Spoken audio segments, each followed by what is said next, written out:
தமிழக செய்திகள் சிலவற்றை விரைவு செய்திகளாக பார்க்கலாம். கூலி உயர்வு கோரி வரும் 26ஆம் தேதி மாநிலம் தழுவிய வேலைநிறுத்தத்தில் ஈடுபட உள்ளதாக நுகர்பொருள் வாணிபக் கழக சுமைப்பணி தொழிலாளர்கள் அறிவித்துள்ளனர். இது தொடர்பாக சிவகங்கையில் நடைபெற்ற மாநில மாநாட்டில் 22 மாவட்டங்களைச் சேர்ந்த நிர்வாகிகள் கலந்து கொண்டனர்.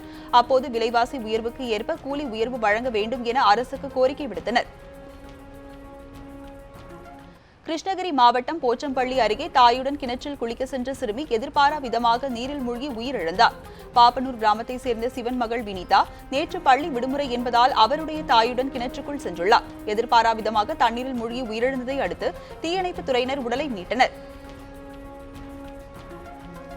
திருப்பூர் மாவட்டத்தில் ஆதி மனித உணவு முறை பற்றிய விழிப்புணர்வை ஏற்படுத்தும் விதமாக போலியோ மாநாடு நடைபெற்றது.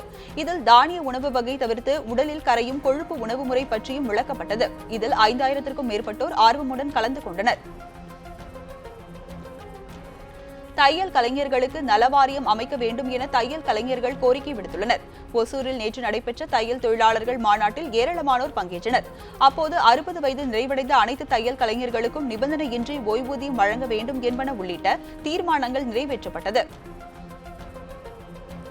ஆண்டிப்பட்டி அருகே உள்ள கடமலைகுண்டு பகுதியில் போலி ஆவணம் தயாரித்து முறைகேட்டில் ஈடுபட்டதாக கிராம நிர்வாக அலுவலர் மீது புகார் எழுந்துள்ளது. இதுகுறித்து ஆண்டிப்பட்டி வட்டாட்சியர் மணிமாறன் விசாரணை நடத்தி கிராம நிர்வாக அலுவலர் குபேந்திரன் மீது காவல் நிலையத்தில் புகார் அளித்துள்ளார். இதுகுறித்து கடமலைகுண்டு காவல்துறையினர் விசாரணை நடத்தி வருகின்றனர்.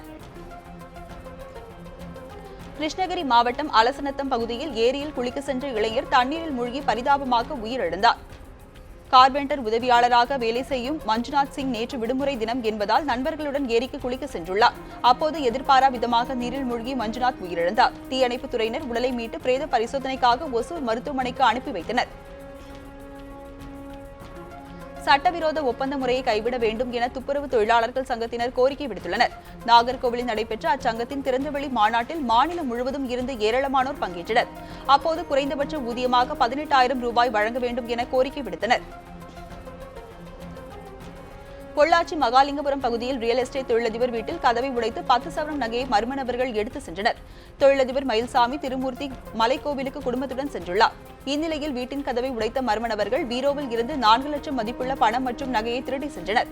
இதுகுறித்து காவல்துறையினர் விசாரணை நடத்தி வருகின்றனர்.